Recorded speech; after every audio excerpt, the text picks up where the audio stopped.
is back into it in Chester. Here's El Senior. Yes! Yes! The center back, Jacob Glesnes. He's going for it. Oh my goal! What a goal! And that will do it.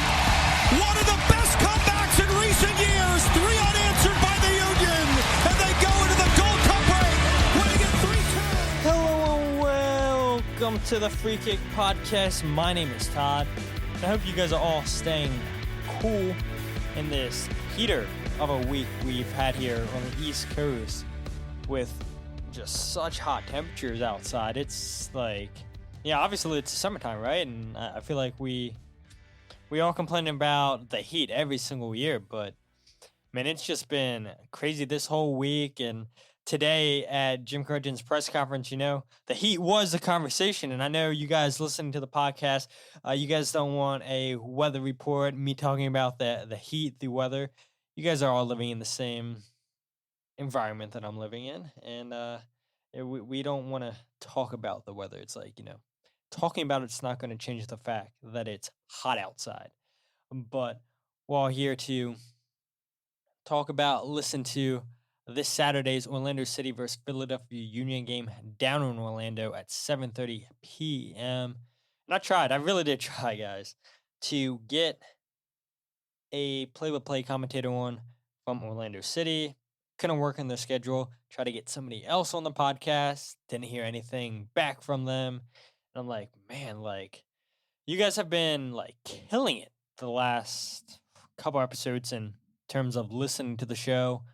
A lot of people sharing the show, getting reviews on Apple Podcasts, and I appreciate that. And I guess now that we're on that topic and everything, I was going to save it for the end, but you know, I saw Geeball is the username on Apple Podcasts.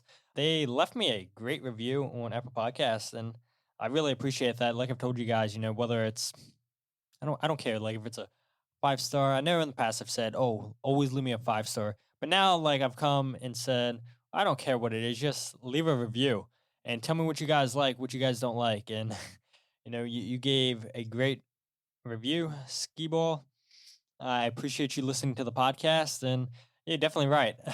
You were like, yeah, last episode you had a couple sighs. And I almost did it. I almost did it because you were like, yeah, that's the only thing that bothers me about the podcast. And, you know, if I were to review my podcast, I think the thing that I would criticize myself on is saying, you know, because I swear I say, you know, probably 100 times. And now you guys are going to listen to me saying, you know, the rest of this episode.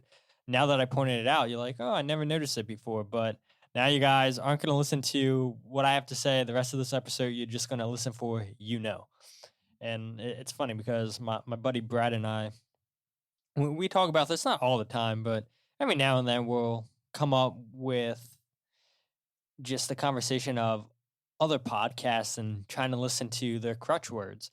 And you don't really notice that kind of stuff until you bring it up and you talk about it. And I'm like, man, Ski Ball, like, this is a great review. Like, I really appreciate the review. And I'm happy you didn't say, you know, too much, because I definitely think, and I know, I say that word way too much. But again, just I appreciate every single person that leaves a review, or even if you don't tell me what you like, what you don't like, that's fine. Just leaving a review is good enough in my books. But yeah, just love to try to make the best content possible for you guys that involves talking about the Philadelphia Union.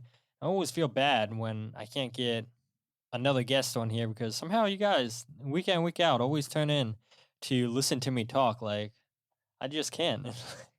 I can't listen to myself, but somehow you guys there, and I really appreciate that. But let's go ahead and talk about Orlando City's game last weekend against Atlanta United. And you guys know I hate doing these preview episodes by myself because it's like I don't watch these teams week in, week out. So there's only so much I can tell you. Like, that's why I do a Philadelphia Union podcast, because I watch the Philadelphia Union every single week. I cover the team. And when I'm trying to talk about other teams, it's like, I know enough, but not enough to consider myself an expert, or not enough to consider, yeah, I would do a podcast on X and Y team. No, I'm only doing the Union. But that Atlanta United versus Orlando City game ended 1-1. And if you guys didn't watch this game over the weekend, or if you guys are listening to this podcast now and want to check out that game, if you guys have ESPN Plus, I believe that's the only way that you can go back and rewatch a game. But that was a fantastic game, even though it ended 1-1. You had Mauricio Pereira score a free kick goal. A lot of controversy in that game where Atlanta fans are pissed. I saw other fans from other teams say, "Oh, the goalkeeper needed time to set his wall. He was still trying to set his wall, and the referee blows his whistle." And Mauricio, high soccer IQ, is paying attention to that. The goalkeeper's all the way on his left post, still trying to set his wall, and all Mauricio had to do is get the ball over the wall and get an empty net to shoot into. But I think as Philadelphia Union fans, if that happens to us, or if that would have happened to us, I think we would have been pissed off at that situation. But at the same time, too, the referee blew his whistle. The goalkeeper should have been set. But I get it. He's still trying to set his wall. And that was the only goal that Orlando City scored. They only had 3 shots in this whole game. And I thought it was interesting, too, because as this game 1-1, Orlando United, they did not look good at all until the second half, when they brought in Dom Dwyer and Josef Martinez.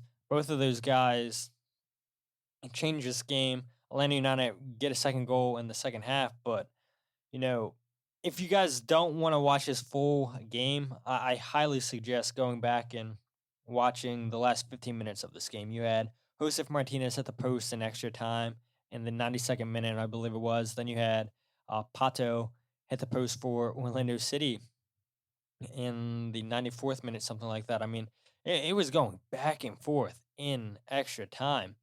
And like I said, I mean, majority of this game, Orlando United did not look threatening at all, in my opinion. They looked really, really sluggish. And Gonzalo Pineda, the manager for Orlando United, he brought in all his attacking players towards the end of this game, because Orlando United, they need to do everything they can to make up points. As things stand, they're currently out of the playoff hunt.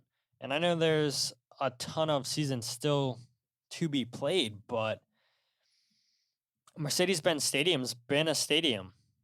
I can't even say the last couple years, really, because they've lost games at home, they've drawn games at home. When Atlanta first came into MLS, none of that stuff was going on.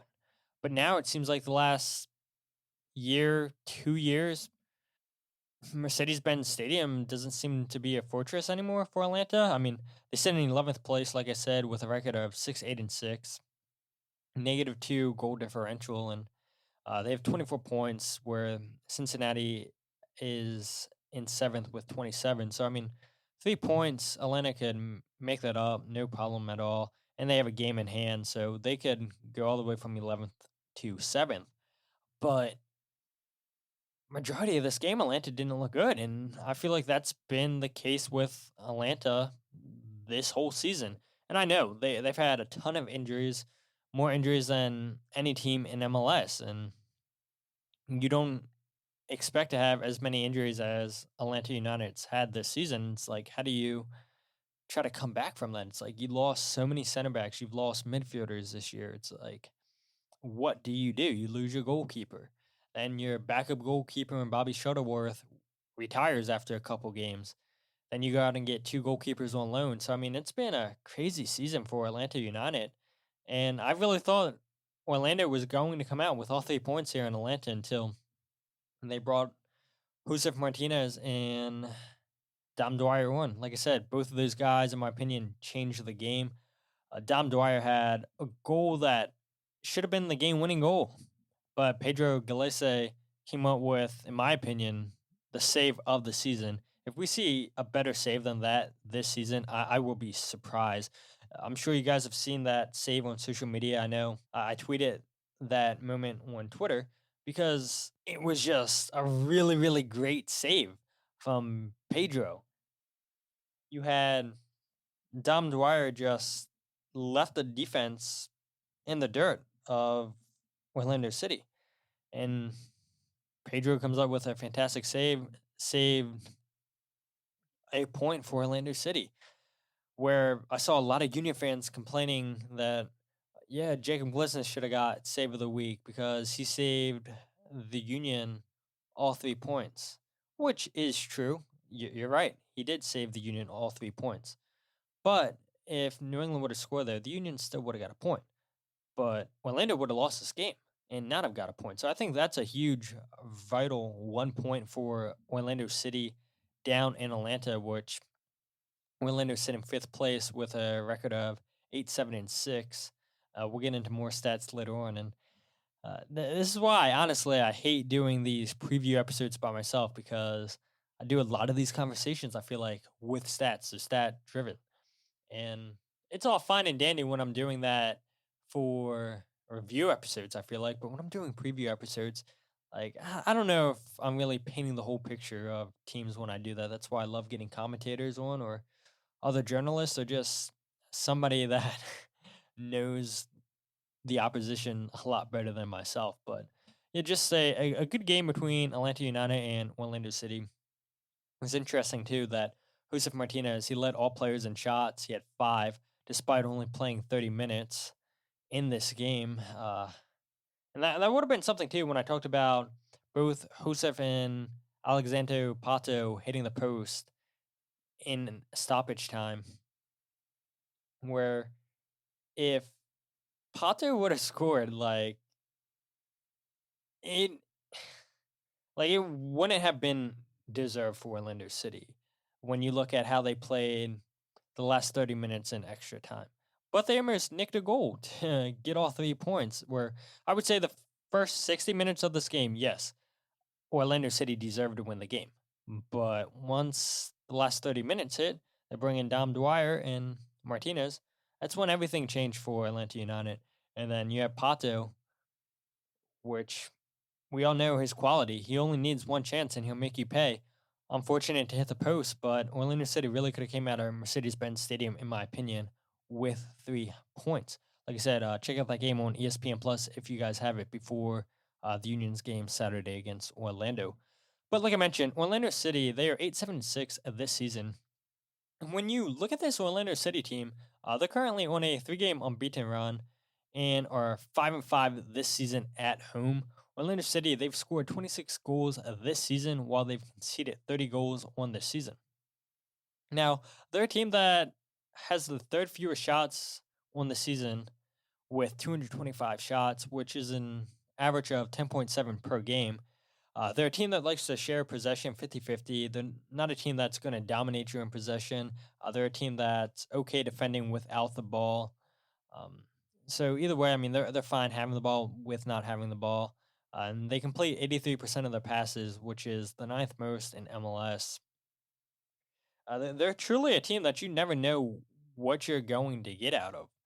They're a team that, like I said, it's 5-5 this year at home, where some of the games at home against LAFC, against New York Red Bulls, they've given up a ton of goals this season to teams that, maybe they shouldn't have got that many goals scored against them. I mean, look at the DC United game. They gave up 5 goals in that game. 2 games this season, they've given up 3 goals at home. They've had 2 games at home where they've given up 4 goals. And then, like I mentioned, that DC United game, they've given up 5 goals in that game. I mean, they're a team that's so hot and cold defensively. It's like when they're on, they're on. But when it's bad, yeah, it just pours in goals against Orlando City. It's so weird too because I was talking about Pedro Gillespie just coming out with a huge save.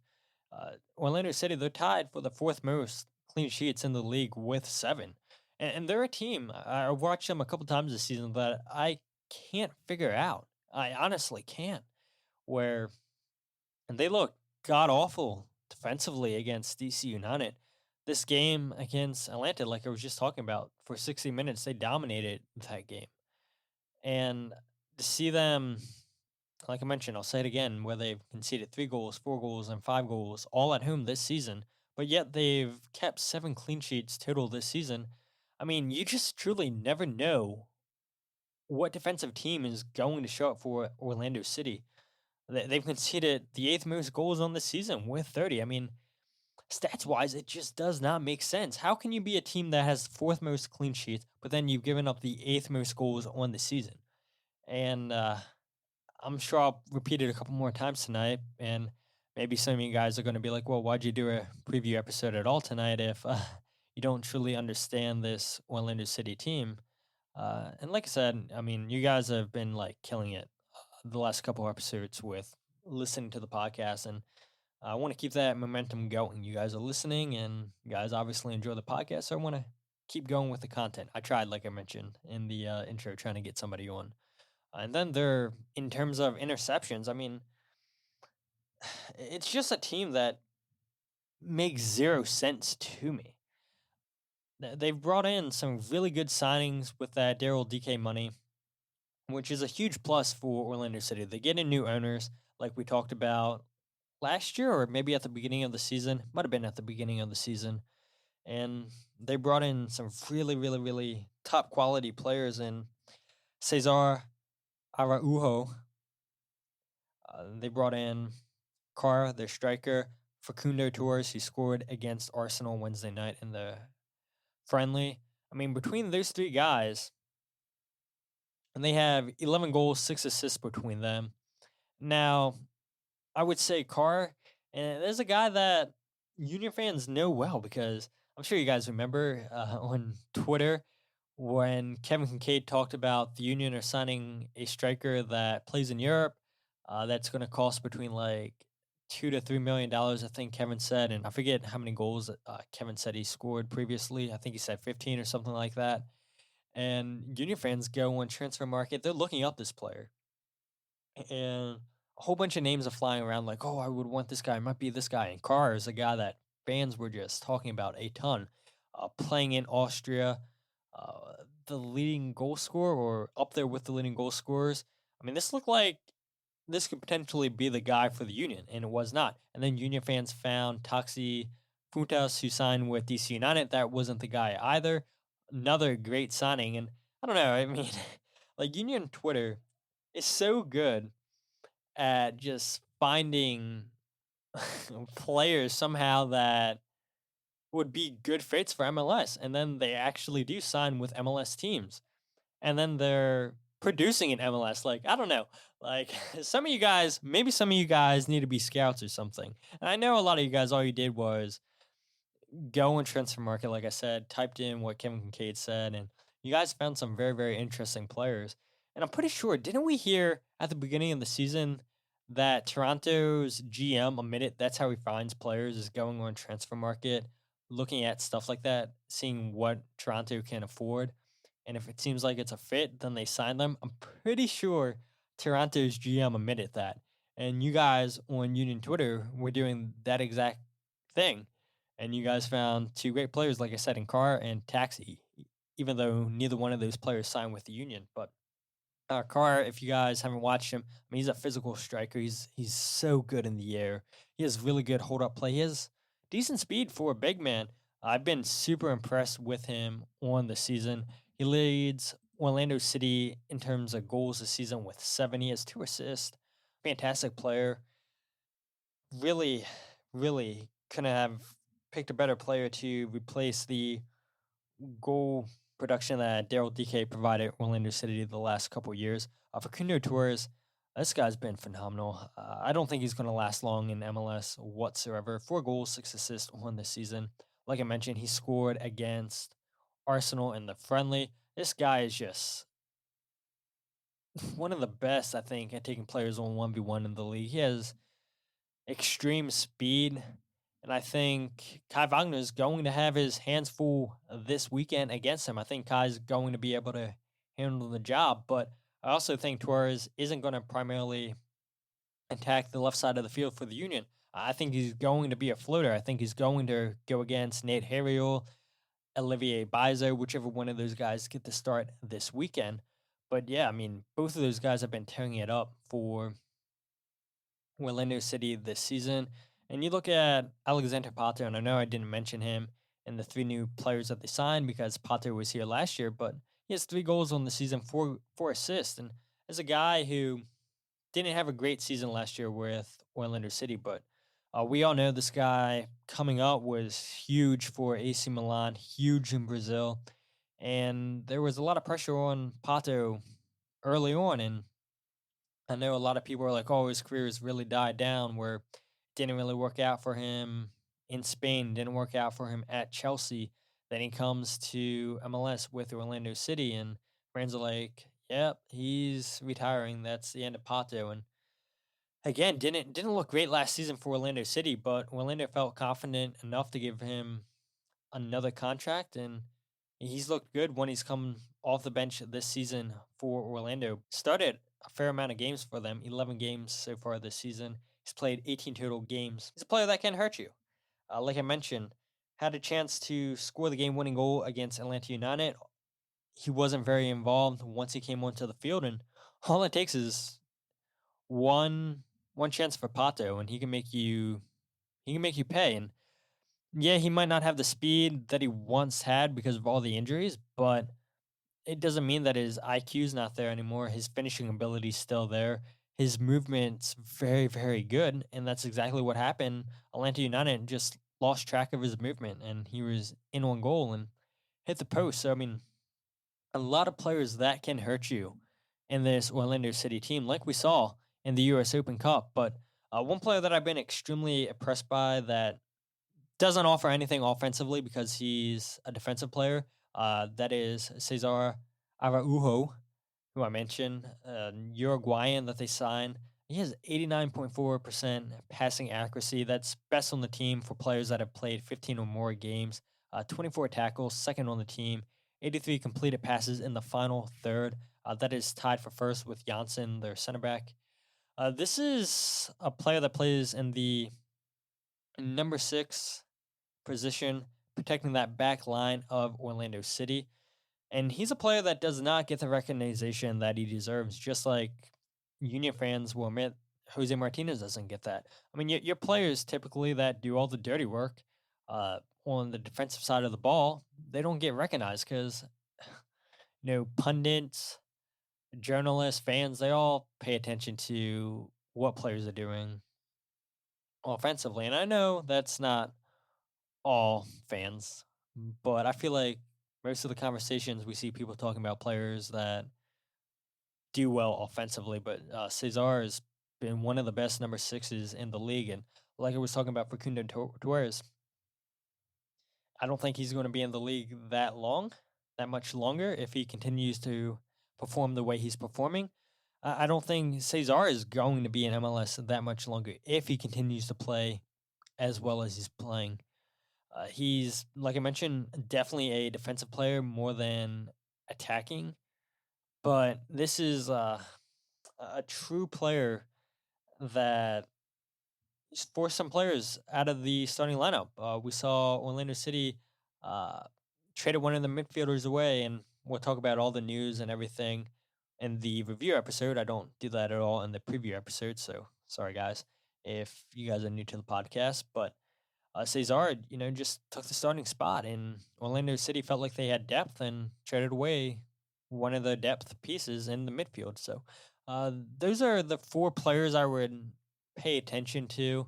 We all know, obviously, Pedro Galese, but there's 3 attackers. Cesar Araujo, their defensive midfielder. Yeah, that's something I think Union fans should keep an eye out for this weekend.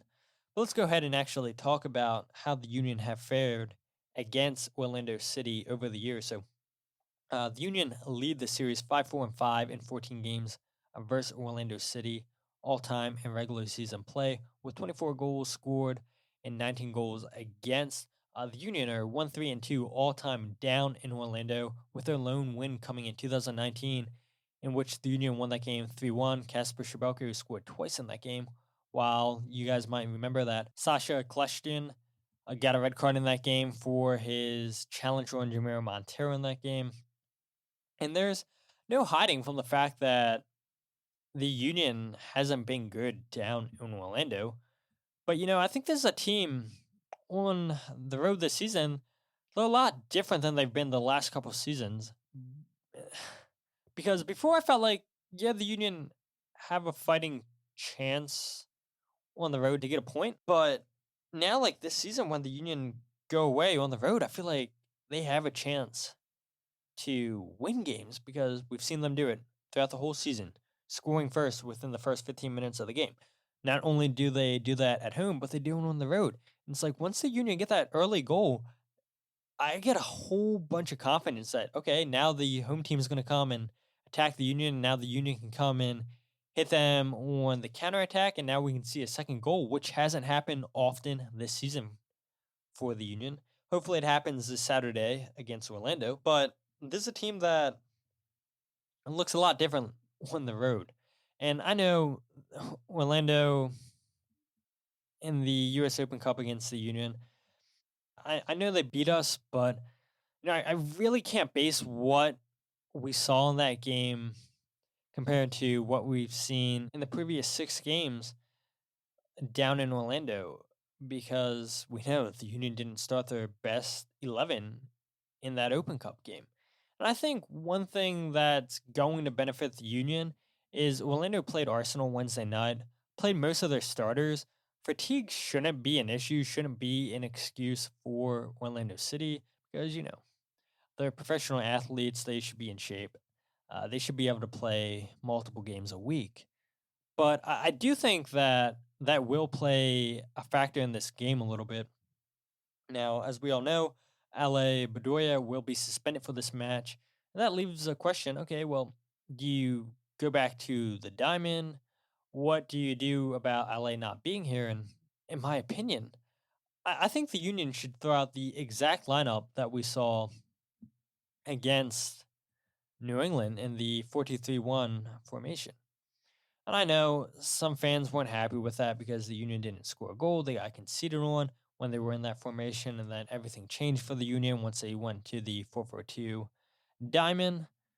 But I was impressed with how the Union performed in the 4-2-3-1, especially Jack McGlynn.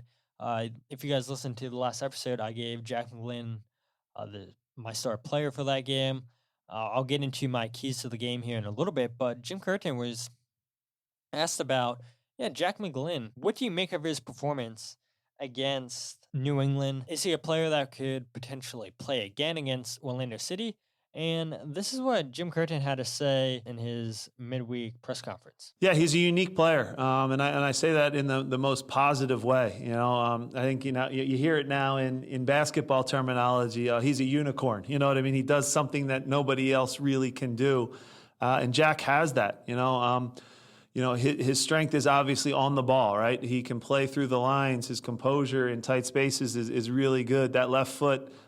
He kind of sees things in the future and can play balls that open up defenses, which is something we've missed at certain moments when teams especially sit a little lower against us, which they've done a lot in the past. So he certainly is better when he has a ball winner and a runner, we'll call it, next to him in a Jose. But I know he can play the side of the diamond as well. We've seen him do it really, really well for us. But he has a unique skill set. And it's up to coaches to find unique ways to use them. You know what I mean? You have to get them on the field. And I think, like I said, it's taken time and everybody gets a little frustrated and he wants more playing time. But we see him as a top talent here at the club. There's no question about that. And he plays the game and has such a high soccer IQ. It's not dissimilar to the passing of Harris. That left foot reminds me so much of Harris Medunjanin. They're similar in that they can both cover ground. So Jack was like second in distance covered, so he can run. It's just now the changing speed and the quickness as he's still growing into his body isn't his top skill set. And that's okay. That's an okay thing to not have that. There's plenty of high quality soccer players that aren't sprinters.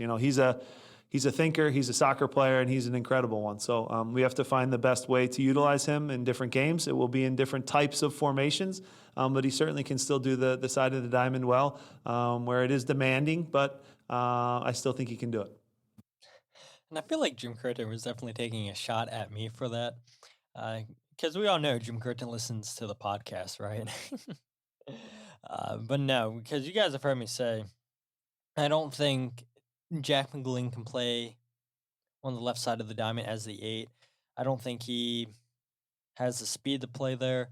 I don't think he has the work rate to play there. And Jim Curtin said, yeah, he has the speed. He's fast. He covered the second most ground, which I didn't even realize. Like, if you guys know an app out there that can track movement, I would love to know that, because I've looked, and the only one that I know that tracks movement, I got quoted $10,000. $10,000 for stats for a whole year. Not like you want to have this forever. You would just have it for a year. And I'm like, there's plenty of free apps out there that track statistics and everything. I don't need to spend $10,000 just to see movement. It was crazy. You guys have heard me say multiple times where I think Jack McGlynn's best position is next to another number 6, where that number 6 can do all the defensive work. And Jack McGlynn really, really impressed me last game against New England. I mean, I don't want to talk about that New England game because that's what the last episode was about. But Jack McGlynn worked his tail off defensively in that game, more than I've seen him do in the past. And maybe that's because he had confidence coming back from the U20s. I guess I see why Jim thinks he can still play the left side diamond, because of his performance defensively, his movement against New England. But at the same time, too, was all that happening because he was playing next to a number 6 and Jose Martinez? He had Liam Flock right in front of him to the left that was working defensively. So there's a lot of reasons why Jack could have looked as well as he did defensively in that game. But yeah, I mean, just really, really impressed with what Jack McGlynn offered defensively and, of course, offensively. And I'll keep saying, if the Union continue to play Jack in a 2 number 6 formation, whether it's a 4-2-3-1 or something else that gets 2 6s in the lineup, Jack McGlynn's the best homegrown player out of all the current ones on this roster. And I hope Jim Curtin throws Jack McGlynn back out there, the same formation out there, because it did work. And like I said, I know fans were upset that the Union conceded a goal in their formation. They didn't score a goal with the formation, but they created a ton of chances, and a lot of those chances were because of Jack McGlynn. But Jim Curtin was also asked, okay, well, when teams sit deep, if the press isn't working, you guys obviously aren't going to be a team that keeps possession of the ball. But could Jack McGlynn be a player coming off the bench that unlocks defenses for you guys? Yeah, and look, Jack obviously can play in a way that does maintain possession, but the best passes that he has are the home runs, you know what I mean, where it's either leading to a chance at goal or it you know what I mean, it's forward every time. So he takes risk, and we want that. So I wouldn't say that he doesn't fit, the way we play at all, because he is the one who takes the most risk going forward. And you can see that his passes, they're almost blocked by inches almost every time. And it's not a coincidence when that happens 7-8 times a game. I can picture the one where it just gets to Jose and it could be a turnover, but and it leads to Jose getting an opportunity to slip somebody through. So his passes are all forward, and they all have an impact on the game. He's not a square and backwards safe guy that adds to those long possessions. He's more of a let's get this thing and let's get it forward quickly. So that's something I really respect. He takes risks. It's hard. It's a hard thing to be brave and do that at such a young age. But again, his soccer IQ is as high as I've worked with in my short coaching tenure. And I'm glad Jim brought that up too, because you really do see a lot of number 6s. And you guys may or may not know, unfortunately, a Manchester United fan, and I've seen a lot of backward passing the last couple of years, and Jack McGlynn doesn't do that. And Jim's right; he always wants to go forward with the ball. He always wants to move the ball super fast. He always wants to have the ball on his feet because he sees things differently than what other players see or don't see. And I guess that's why Jim Curtin in the previous clip called him a unicorn. So thank you so much, Jim, for the episode title. Jack McGlynn is a unicorn. But before I get into my keys to the game, I think one area of the match that will be super intense is the 15 minutes before halftime. You know, history has shown us throughout this series, Orlando has 4 goals in the last 15 minutes before halftime, while the Union have 5. Now, defensively this season, Orlando, that's been their best 15 minutes this season, where they've only conceded 1 goal during that stretch, while they've also scored the most goals during that stretch with 7. Where you look at the Union, they've scored 5 goals and they've had 3 goals conceded. We all know the Union don't concede a ton of goals in the first half, let alone in the season. So I think those players that I mentioned earlier on of Orlando City, definitely pay attention to them. But if there's an area of the field that, or a time during this match that you should really be dialed into, is those 15 minutes before halftime. I think we'll definitely get some goals there. Hopefully, the Union can be the team scoring multiple goals during that time frame. But let's go ahead and talk about my keys to the game. So I'll start with number one, as I always do when I have a guest on the podcast. Take shots outside of the box. And a big thing that the Union did against New England was take shots outside of the box with Jack McGlynn, with their center backs. Orlando City are tied for the second most shots given up from outside the 18 this season, with 43% of shots coming outside the box against them. I know the Union have only scored twice this season outside the box, so the Union don't score a lot of goals from outside the 18. When they had Anthony Fontana here, he was the key of scoring outside the box. We all know they don't have him, but Jack McGlynn was close a couple times. Jose Martinez was close. Jacob Glesnes, Stuart Finley, I believe they were both close. Both took shots against New England outside of the 18. And so I really want to see the Union play in this 4-2-3-1, take shots outside of the box, because teams have found that as a weak zone of Orlando City. Like I said, Cesar is the only player that's really doing anything defensively to protect that back line for Orlando City. A lot of times those center backs for Orlando City are too slow stepping to the ball. They're allowing too much time and space to get a shot off at Pedro Gallese. And I really want to see the Union take advantage of that this weekend. Number two, defending and attacking set pieces. Orlando City, they've scored the second most set piece goals on the season with 9, while they've conceded 5.